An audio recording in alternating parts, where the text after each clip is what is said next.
तर हिजड्याचे आणि मर्दामध्ये युद्ध झालं आणि दोघे जण मृत्युमुखी पडले. कावळा जेव्हा खायला गेला तर ते जिवंत झाले. तर तो मर्द कोणता, तो कावळा कोणता, तो हिजडा कोणता? तर तुम्हाला सांगतो मॅडमजी, तो हिजडा आहे मन आणि हिजडा आहे मन आणि मर्दा हे विचार. समजलं का नाही? या मनामध्ये 6 प्रकारचे षडविकार आहेत बांधवानो. आणि मग म्हणते कावळा कोण?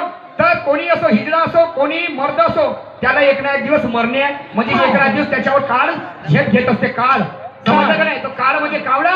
आणि राहिली गोष्ट तर ती पत्नी म्हणजे ते सजून धजून गेली. तर ते पत्नी कोणत्या होत्या? निवृत्ती आणि प्रवृत्ती, ह्या 2 बायका त्यांच्या मैत्रीला गेल्या. समजलं का नाही? अरे म्हणून आता माझं गाणं काय म्हणते? हमरा खातिर तोरा के दुनिया में भिजोले बारे, हमरा खातिर तोरा के दुनिया में भिजोले बारे. पहा परिस्थिती. ऊन होती कोवरी, धन मने भौरी, मने धुरीले मी वाकवतो. सकाळच्या वेळेची गोष्ट. ऊन होती कोवरी, धन मने भौरी, मने धुरीले मी वाकवतो.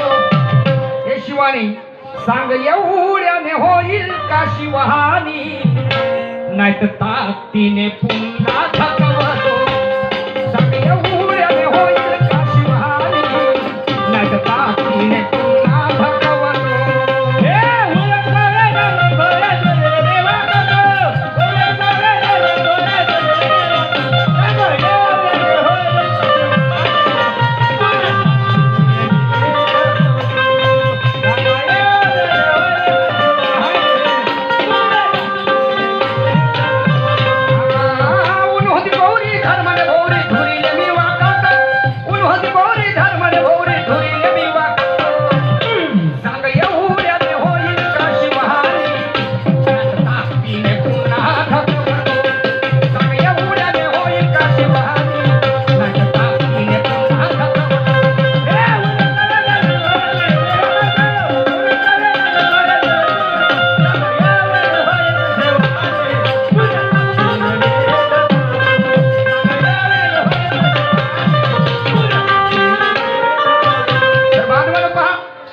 माझं लग्न झालं आणि मला एक साडी म्हणजे शिवानीच्या बहिणीने मी मागितलं फॉर एक धावपळ. तुम्हाला सांगतो. आणि पहिल्या दिवाळीला गेलो तर ह्या दोघ्याच बहिणी भावाचा पत्ता नाही. बापाई मरून गेला, माय एकटी. दोघ्या बहिणी मोठीने मीने मागितलं राहिली होती, एक कुवारी होती त्यावेळेस. पहिल्या दिवाळीला गेलो, रात्रभर मुक्काम केलो आणि सकाळी उठली. हिच्याकडे 5-10 एकर शेती. अरे तर तुम्हाला सांगतो सकाळी हे उठली, मी उठलो आणि हे दादगी चायगी पेल्यावर घासून झाल्यावर माझ्याजवळ आले. मला म्हणते भाऊजी भाऊजी भाऊजी भाऊजी एक काम करता का म्हणते मायवाला. कोणता? तर म्हणलं कोणतं ग सांग ना. तर म्हणते माय माखवून देता का म्हणते.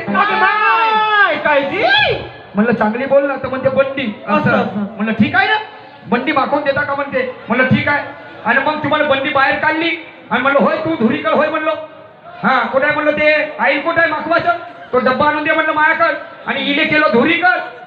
आणि मग मी खिल्ली काढली चाकाची आणि बंडीचं चाक मागं घेतलं आणि त्या अस्कोडाला त्या कुचाला लावलं तेल आणि मग तो चाक फिरवत जाव आणि मग सांग धकवत जाव. सांग शिवानी होईल का? नाही पुन्हा धकवतो म्हणलो. चाक फिरवत जाणे आणि धकवत जाणे. होईल का? होते भाऊजी म्हणते. आणि पहा पुढे काय झालं बंधूनो. माझी बंडी काय आहे शिकण्यासारखी आहे. मॅडम जी देखते हो अगले गाँव में आप क्या बताते मुझको. सुनिएगा क्या कह रहे हो.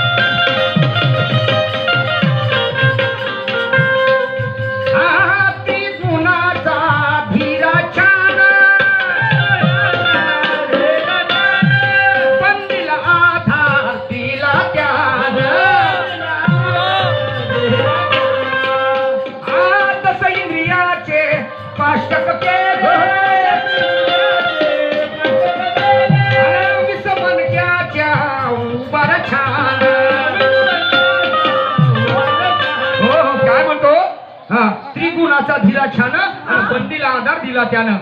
जसं इंद्रियाचे पाष्टक केले आणि आणि 20 मनकाच्या उभाऱ्या छान पण मॅडमजी 21वा मनका सोसवते दणका आणि पुढे दृष्टांत दाखवतो हा 21वा मनका सोसवते दणका पुढे दृष्टांत दाखवतो आणि सांग एवढ्याने होईल का शिवहानी नाही तर ताकदीने पुन्हा धकवतो सांग एवढ्याने होईल का शिवहानी नाही तर ताकदीने पुन्हा धकवतो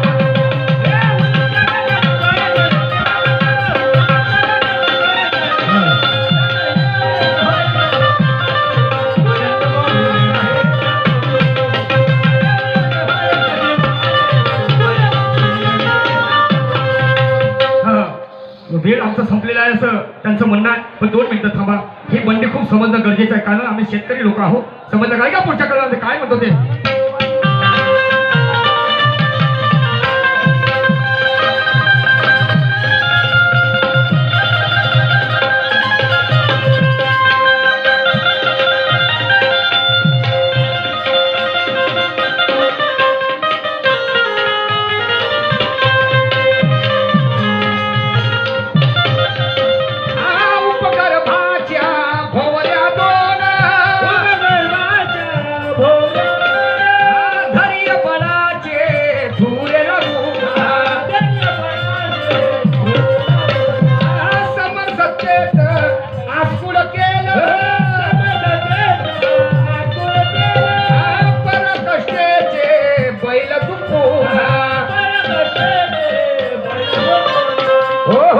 धैर्य बळाचे धुरे लावून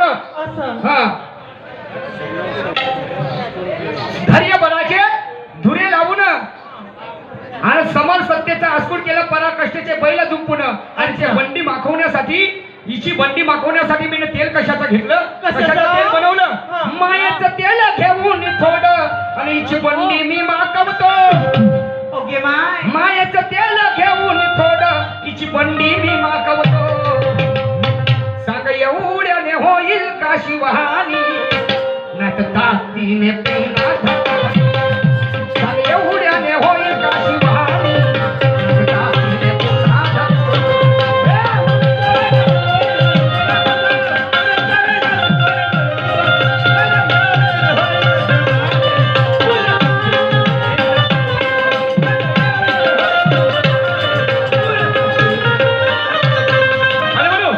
धकवतो सादर करत आहोत आणि यानंतर माझा वेळ संपला असं सुद्धा जाहीर करतो आहे एकदम 1 मिनिटामध्ये घेतो ऐका पुढे काय म्हणतो